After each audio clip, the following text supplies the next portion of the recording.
نبی اکرم صلی اللہ علیہ وآلہ وسلم نے فرمایا، جنت میں ایسے بالا خانے ہیں جن کا بیرونی حصہ اندر سے اور اندرونی حصہ باہر سے نظر آئے گا۔ یہ سن کر ایک اعرابی نے کھڑے ہو کر عرض کیا، اللہ کے رسول صلی اللہ علیہ وآلہ وسلم کس کے لیے ہیں؟ آپ صلی اللہ علیہ وآلہ وسلم نے فرمایا، جو اچھی طرح بات کرے، کھانا کھلائے، خوب روزہ رکھے اور اللہ کی رضا کے لیے رات میں نماز پڑھے جبکہ لوگ سوئے ہوں۔ سنن ترمذی حدیث نمبر 1984۔ رسول اللہ صلی اللہ علیہ وآلہ وسلم نے فرمایا، گالی گلوچ کرنے والے دو آدمیوں میں سے گالی کا گناہ ان میں سے شروع کرنے والے پر ہوگا جب تک مظلوم حد سے آگے نہ بڑھ جائے۔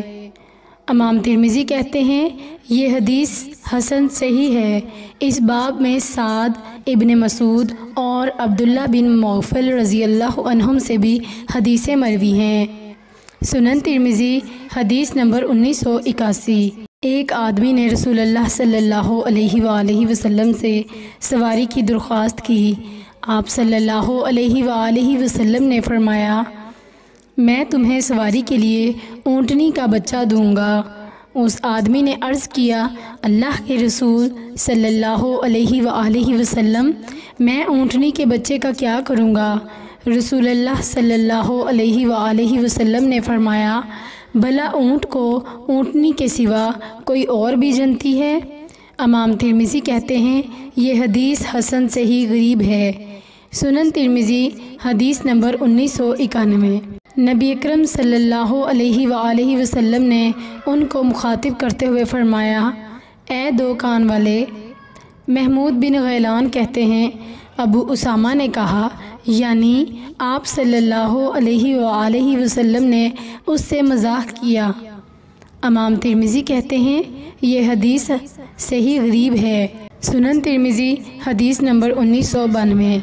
رسول اللہ صلی اللہ علیہ وآلہ وسلم نے فرمایا، ان کے لیے کیا ہی اچھا ہے کہ اپنے رب کی اطاعت کریں اور اپنے مالک کا حق ادا کریں۔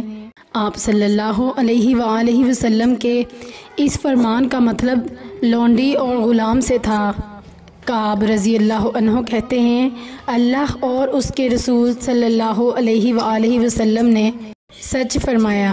امام ترمذی کہتے ہیں، یہ حدیث حسن صحیح ہے۔ اس باب میں ابو موسیٰ اشعری اور ابن عمر رضی اللہ عنہم سے بھی احادیث آئی ہیں۔ سنن ترمذی حدیث نمبر 1985۔